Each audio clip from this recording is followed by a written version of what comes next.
So hello everyone, आज की video में हम डिस्कस करने वाले हैं इंफॉर्मेशन इन कॉग्निजेबल ऑफेंसेस यानी कि एफआईआर के बारे में। हम बेसिकली सीआरपीसी एंड बीएनएसएस दोनों के प्रोविजंस एफआईआर से रिलेटेड कवर करने वाले हैं बिकॉज कंसेप्ट तो सेम है, लेकिन कई जगह अभी पोजीशन क्लियर नहीं है that whether CrPC will come और बीएनएसएस विल कम। तो एक ही वीडियो में आपका दोनों काम हो जाएगा, इसलिए ये वीडियो आपके लिए बहुत ज्यादा इंपॉर्टेंट है बिकॉज कंसेप्ट तो सेम ही रहेगा हर चीज का, बस थोड़ा सा सेक्शंस और कुछ नए चेंजेस ऐड हुए हैं, वो सब आप अकॉर्डिंगली चेंज कर सकते हैं अपने आंसर में, जिससे भी रिलेटेड आपका आंसर या फिर क्वेश्चन आता है। So CRPC में it is given under section 154 and BNSS में it is given under section 173। आज की वीडियो में हम बेसिकली एसेंशियल्स देखेंगे एफआईआर के, चेंजेस देखेंगे बीएनएसएस में and we will see the evidentiary value and इनसे रिलेटेड जो भी केस लॉज होंगे वो तो ऑब्वियसली हम कवर करेंगे ही। अब हम देख लेते हैं what is FIR and what is its object. It is not defined in the code और द संहिता, दोनों ही बीएनएसएस और सीआरपीसी में कहीं भी डेफिनेशन क्लॉज में एफआईआर टर्म को डिफाइन नहीं किया है, but the information registered in respect of the cognizable cases under section 154 CRPC and section 173 BNSS is popularly known as FIR। तो हम सभी को पता है कि FIR जो है वो कॉग्निजेबल ऑफेंसेस के केसेस में ही रजिस्टर की जाती है। नॉन कॉग्निजेबल ऑफेंसेस में NCR यानी कि नॉन कॉग्निजेबल रिपोर्ट रजिस्टर होती है। बेसिकली जो इंफॉर्मेशन रजिस्टर करी जाती है अंडर दीज सेक्शंस उसे हम पॉपुलरली FIR यानी कि फर्स्ट इंफॉर्मेशन रिपोर्ट के नाम से जानते हैं। Then it is the earliest and the first information of a cognizable offense recorded by an officer in charge of a police station। Basically ये क्या है FIR? It is the earliest, क्योंकि सबसे पहली जो रिपोर्ट होती है किसी भी ऑफेंस के बारे में वो FIR होती है। सबसे पहले earliest and the first information cognizable offence की ही होती है and it is recorded by an officer in charge of the police station. अब हम देख लेते हैं कि इसका ऑब्जेक्ट क्या है। बेसिकली इसके दो ऑब्जेक्ट्स हैं। First is to set the criminal law in motion. Criminal law को मोशन में सेट करना, यानी कि जब हम एफआईआर रजिस्टर करवाते हैं उसके बाद ही आगे की प्रोसीडिंग्स जो हैं वो आती हैं। फॉर एग्जांपल एफआईआर आप कराएंगे, उसके बाद ही इन्वेस्टिगेशन होगा, उसके बाद ही किसी भी तरह की इंक्वायरी होगी या फिर उसके बाद ही ट्रायल प्रोसीजर चलेगा, राइट। तो क्रिमिनल लॉ को एक तरह से मोशन में लाना एफआईआर का काम होता है।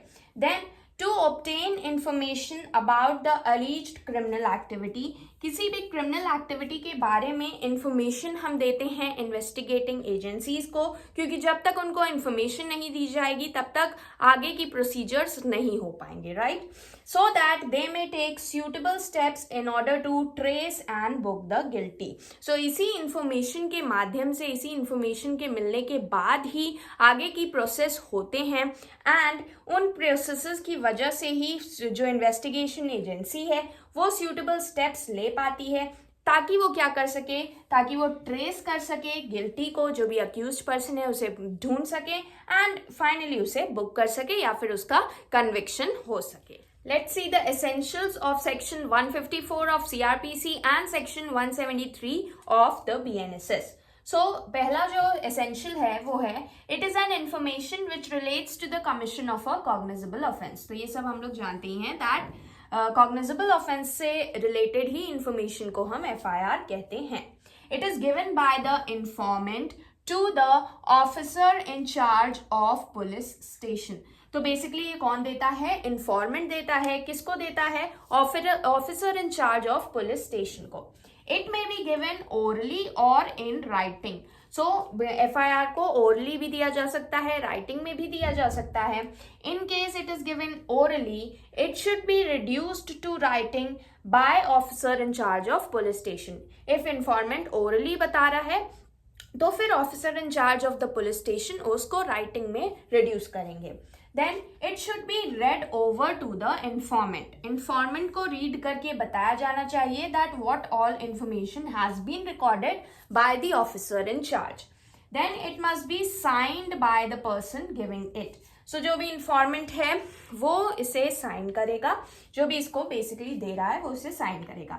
Then substance recorded in a book prescribed by state government, जो भी सब्सटेंस होगा, जो भी मेन चीजें होंगी एफआईआर की, वो जो है officer in charge of police station उसको रिकॉर्ड करेगा एक बुक में, जो कौन प्रिस्क्राइब करता है, स्टेट गवर्नमेंट प्रिस्क्राइब करती है।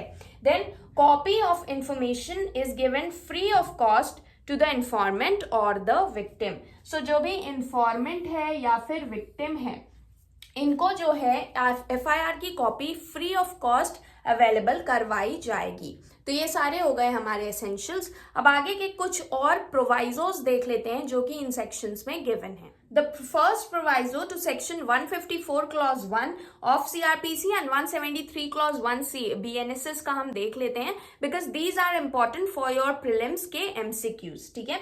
और इसको आप एसेंशियल्स में मेंशन कर सकते हैं। ये जरूरी नहीं है कि आप ये सारे सेक्शंस एक एक को रटो, लेकिन एक बार गो थ्रू कर लेना चाहिए।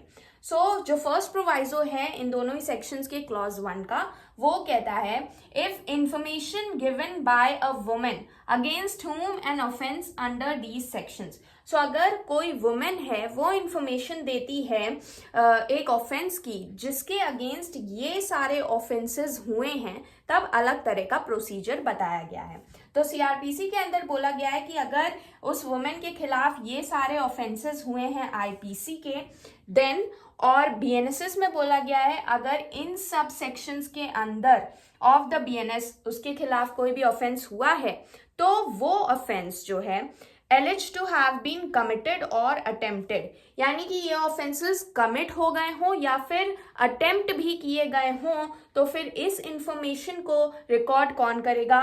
It shall be recorded by a women police officer और एनी वुमेन ऑफिसर। तो ये जो भी सेक्शंस हैं, इनमें अगर कोई भी ऑफेंस होता है किसी वुमेन के खिलाफ, तो बेसिकली वो इंफॉर्मेशन जो है वुमेन पुलिस ऑफिसर या फिर कोई भी वुमेन ऑफिसर ही रिकॉर्ड करेगी। और ध्यान रखना है कि ये ऑफेंसेस कमिट भी हो सकते हैं या फिर इनका अटेम्प्ट भी किया गया हो सकता है। Second proviso to section 154 subsection 1 and of CRPC and section 173 subsection 1 of BNSS। तो second proviso ये basically डील करता है जब mentally या physically disabled person है उसकी information को record करना है, लेकिन उस person के खिलाफ ये सारे offenses हुए होने चाहिए। So let's see, in the event that the person against whom such offense is alleged to have been committed, कौन से offenses? अंडर आईपीसी ये वाले ऑफेंसेस। अभी हमने पुरानी स्लाइड में जो ऑफेंसेस देखे थे बेसिकली ये सब वही हैं, बस यहाँ पे जो 3 सेक्शंस थे वो हटा दिए गए हैं। ओके, तो आईपीसी के ये 3 सेक्शन रिमूव करके ये सारे सेक्शंस में उसके अगेंस्ट कोई ऑफेंस हुआ हो, और बीएनएसएस में दिया है कि भारतीय न्याय संहिता के अंदर अगर उसके साथ ये इनमें से कोई भी ऑफेंस हुआ हो। तो यहाँ पे सब सेम ही है जैसा कि फर्स्ट प्रोवाइजो में था। और वो पर्सन कैसा होना चाहिए? टेम्परली या मेंटली या परमानेंटली, मेंटली और फिजिकली डिसेबल्ड। सो ये उसको किसी भी तरह की मेंटल या फिजिकल डिसेबिलिटी हो जो कि टेम्पररी नेचर की हो या फिर परमानेंट नेचर की हो, तो फिर उसकी जो इन्फॉर्मेशन है वो कौन रिकॉर्ड करेगा? पुलिस ऑफिसर ही करेगा। लेकिन कहाँ पर करेगा? This is given. So he will record the statement at the residence of that person या फिर any convenient place of his choice। तो उस person की choice के हिसाब से convenient place ढूंढ ली जाएगी, उसमें रिकॉर्ड किया जाएगा या फिर उसके रेसिडेंस में रिकॉर्ड किया जाएगा। लेकिन उसके साथ ही हमें एक और रिक्वायरमेंट है, that it should be recorded in presence of special educator और इंटरप्रेटर। सो या तो स्पेशल एजुकेटर के प्रेजेंस में या फिर किसी इंटरप्रेटर के प्रेजेंस में ये वाली इंफॉर्मेशन रिकॉर्ड की जाएगी by the police officer, residence और a convenient place of choice में। इसके साथ ही ये भी गिवन है कि recording of such information shall be videographed. So इसको वीडियोग्राफ भी करवाया जाएगा। और साथ ही साथ ये भी गिवन है that the police officer shall get such statement recorded by the judicial magistrate under section 164 of the CrPC and under section 183 of BNSS. तो जुडिशियल मैजिस्ट्रेट के पास भी इस स्टेटमेंट को रिकॉर्ड करवाया जाएगा 164 ऑफ सीआरपीसी में और 183 ऑफ बीएनएसएस में। तो ये हो गया हमारा सेकंड प्रोवाइजो। अब हम देख लेते हैं चेंजेस इन बीएनएसएस, जो भी चेंजेस या फिर नए प्रोविजंस ऐड हुए हैं information relating to cognizable offences से रिलेटेड बीएनएसएस में, उनको देख लेते हैं, जो कि 154 सीआरपीसी में नहीं गिवन थे। So section 173 subsection 1 of BNSS में ऐड किया गया है जीरो एफआईआर का कॉन्सेप्ट। जीरो एफआईआर का मतलब होता है that information can be given in any area irrespective of the area where the offense has been committed. So normally FIR को कहाँ रजिस्टर करवाया जाता है? बेसिकली वहीं पर जहाँ पर ऑफेंस कमिट हुआ होता है। लेकिन मान लीजिए ऐसे सर्कमस्टांसेस हैं कि ऑफेंस जहाँ कमिट हुआ है वहां पर आप इंफॉर्मेशन नहीं दे पा रहे हैं, बल्कि आप कहीं और इंफॉर्मेशन देना चाह रहे हैं किसी और एरिया में, तो वहां पर भी आप इंफॉर्मेशन दे सकते हैं इररेस्पेक्टिव ऑफ द फैक्ट कि वहां पर ऑफेंस कमिट हुआ था या फिर नहीं हुआ था। तो जीरो एफआईआर का कॉन्सेप्ट लाया गया है। देन इलेक्ट्रॉनिक कम्युनिकेशन, अभी हमने देखा कि एफआईआर कैन बी गिवन इधर ओरली और इन राइटिंग, ठीक है। इन्फॉर्मेशन जो भी इन्फॉर्मेंट देगा वो या तो ओरल देगा या रिटन देगा, लेकिन बीएनएसएस में अब इलेक्ट्रॉनिक कम्युनिकेशन के माध्यम से भी इंफॉर्मेशन दिया जा सकता है। लेकिन अगर इलेक्ट्रॉनिक कम्युनिकेशन के माध्यम से दिया गया है देन इंफॉर्मेशन जो है इस तरह की उसे टेकन ऑन रिकॉर्ड, उसे रिकॉर्ड पे लिया जाएगा and it will be signed within 3 days by the person giving it. So उसे रिकॉर्ड पे लिया जाएगा और फिर जो पर्सन है, जो इन्फॉर्मेंट है, जिसने ये इलेक्ट्रॉनिक कम्युनिकेशन के थ्रू इंफॉर्मेशन दी है, उसे विद इन 3 days में साइन करेगा वो पर्सन जो भी इन्फॉर्मेंट है।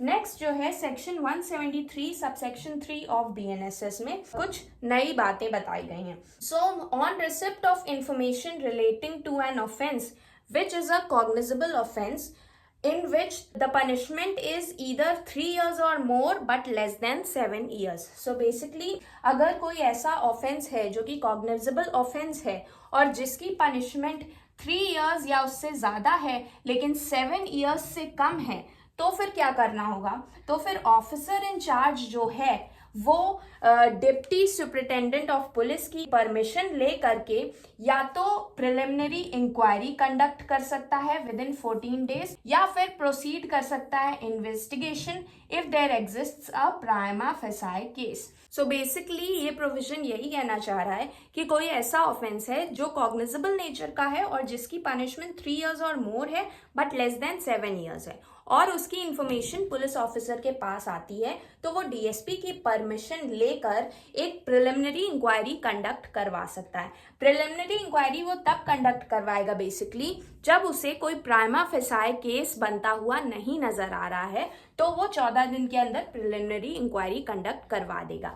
बट अगर उसे लगता है कि प्राइमा फेसाई केस एग्जिस्ट कर रहा है तो वो डायरेक्ट ही इन्वेस्टिगेशन के लिए प्रोसीड कर जाएगा। सो बेसिकली ये जो प्रिलिमिनरी इंक्वायरी है इसका यही मकसद है कि हम फाइंड आउट कर पाए वेदर अ प्राइमा फेसाई केस एग्जिस्ट्स और डज नॉट एग्जिस्ट्स। तो ये हो गए हमारे चेंजेस इन बीएनएसएस। अब हम देख लेते हैं evidentiary value of FIR. So FIR जो है इसकी एविडेंशियरी वैल्यू क्या है?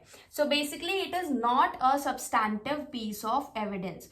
एफआईआर जो है सब्सटैंटिव पीस ऑफ एविडेंस नहीं है। सब्सटैंटिव पीस ऑफ एविडेंस वही होता है जिसके सोल बेसिस पे किसी की गिल्ट या फिर इनोसेंस आप डिसाइड कर सकते हैं। मतलब वो एक तरह का इंडिपेंडेंट नेचर का एविडेंस होता है जिसके सोल बेसिस पे you can decide the guilt और द इनोसेंस। बट एफआईआर के केस में ये सब्सटैंटिव पीस ऑफ एविडेंस नहीं है, मतलब it cannot stand alone. Okay, it can be used to corroborate और कॉन्ट्रडिक्ट। इसके दो ही पर्पस हैं, या तो ये आप इससे कोरॉबरेट कर सकते हैं या कॉन्ट्रडिक्ट कर सकते हैं इन्फॉर्मेंट की टेस्टिमनी। जो भी इन्फॉर्मेंट ने कहा था एफआईआर में वो सारी स्टेटमेंट्स क्या वो ट्रायल के समय भी वही सब कह रहा है या फिर कुछ और कह रहा है, तो इन सब चीजों के लिए इसको यूज किया जा सकता है। कोरॉबरेट करना होगा तो जाहिर सी बात है प्रोसिक्यूशन उसको कोरॉबरेट करेगी, और कॉन्ट्रडिक्ट करना होगा अगर उसकी स्टेटमेंट्स में किसी भी तरह की डिस्क्रिपेंसीज हैं, एफआईआर में कुछ और है, ट्रायल के समय टेस्टिमनी में वो कुछ और बोल रहा है, तो डिफेंस उसको यूज कर सकता है कॉन्ट्रडिक्ट करने के लिए to weaken the prosecution's case. तो कोरॉबरेट कहां पर होगा? Section 157 of the Indian evidence act and section 160 of the Bharatiya Sakshya अधिनियम, इसी तरह कॉन्ट्राडिक्ट के सेक्शंस हैं 145 of Indian evidence act, 148 of BSA. तो ये आपका इंडियन एविडेंस एक्ट हो गया, ये बीएसए हो गया। एंड कन्फेशनल एफआईआर की बात करें तो वो जो है हिट हो जाती है by section 25 of IEA and section 23 of भारतीय साक्ष्य अधिनियम। तो कन्फेशनल एफआईआर में बार लग जाता है इन दोनों सेक्शंस का, इसलिए उसकी एविडेंशियरी वैल्यू वैसे ही घट जाती है। So this is how the evidentiary value of FIR works. It is basically not a substantive piece of evidence, only used to corroborate or contradict the testimony of the informant. So आज की video में बस इतना ही. I hope कि आपको सारी चीजें clearly समझ आई होंगी, एफआईआर से रिलेटेड सारे एस्पेक्ट्स समझ आए होंगे. पार्ट 2 में हम बाकी के एस्पेक्ट्स भी एफआईआर से रिलेटेड देखेंगे, जैसे कि mandatory registration of FIR, delay in lodging FIR, multiple FIRs, या फिर what are the remedies available in case FIR is not registered. So thank you everyone for watching.